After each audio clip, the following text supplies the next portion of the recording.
Niat awal cuma mau ngecek notif atau scroll 5 menit doang. Tahu-tahu 1 jam lewat gitu aja. Kepala rasanya berat, mood tiba-tiba anjlok dan hidup lo ngedadak ngerasa hampa banget. Kalau pernah, dengerin gue baik-baik. Sebenarnya lo nggak lemah, lo cuma lagi kena efek psikologis dari algoritma media sosial. Dan yang paling bahaya bro, kebanyakan orang bahkan nggak sadar kalau mereka lagi dirusak pelan-pelan.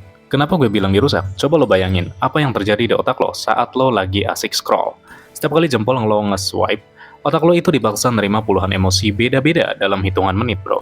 Detik pertama lo ketawa lihat video kucing, detik berikutnya lo sedih lihat berita bencana. Terus, tiba-tiba iri lihat temen pamer mobil baru. Abis itu, emosi lagi lihat konten drama viral. Lo harus tahu, otak manusia itu nggak didesain buat nerima tsunami emosi secepat itu. Akhirnya apa? Otak lo korslet. Lo capek mental, tapi lo nggak tahu capeknya karena apa. Nah, itu alasan kenapa abis maraton scroll TikTok atau Reels, lo malah jadi malas ngapa-ngapain dan ngerasa kosong.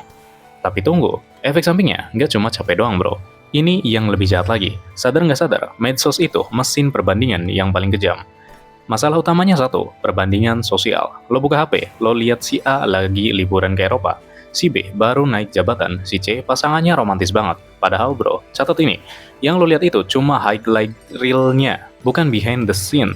Kehidupan aslinya, yang mungkin berantakan juga. Tapi otak lo nggak peduli fakta itu, otak lo cuma nangkep sinyal, kok hidup gue gini-gini aja ya? Kok gue nggak kayak mereka? Dari sinilah muncul rasa minder, iri, dan ngerasa diri nggak cukup.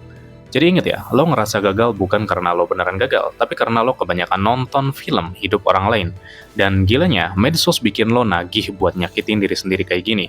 Pertanyaannya, kalau emang bikin sakit hati dan capek, kenapa kita nggak bisa berhenti?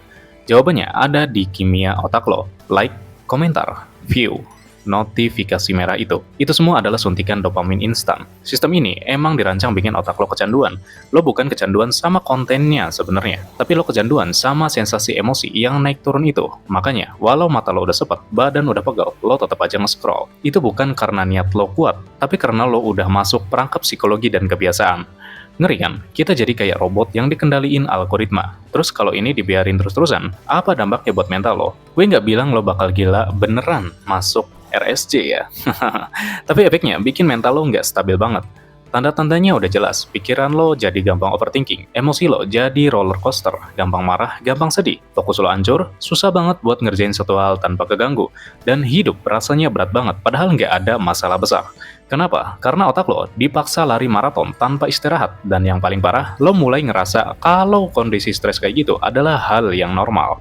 Padahal enggak bro, itu enggak normal sama sekali. Terus gimana cara keluarnya? Tenang, gue ada solusi simpel yang bisa lo lakuin sekarang juga. Gue nggak bakal nyuruh lo hapus semua medsos lo dan hidup di gue. Itu nggak realistis. Solusinya bukan stop, tapi kendaliin. Coba tantang diri lo lakuin ini mulai besok. Haram hukumnya scroll pas baru bangun tidur, kasih otak lo napas dulu. Jangan scroll pas lagi capek mental, itu cuma bakal bikin lo makin ngedown. Tentuin waktu, lo yang atur kapan mau buka, bukan notifikasi yang ngatur lo. Ingat satu mindset ini bro, medsos itu cuma alat, bukan tempat tinggal. Kalau misalkan lo ngerasa omongan gue di video ini kena banget nih lo, berarti kesadaran lo masih ada, dan itu kabar baik banget buat perubahan.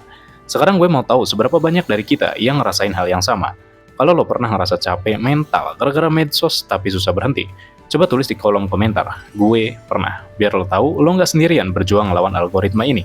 Kita sama-sama belajar bijak bro. Thanks udah nonton sampai habis ya. See you on the next time.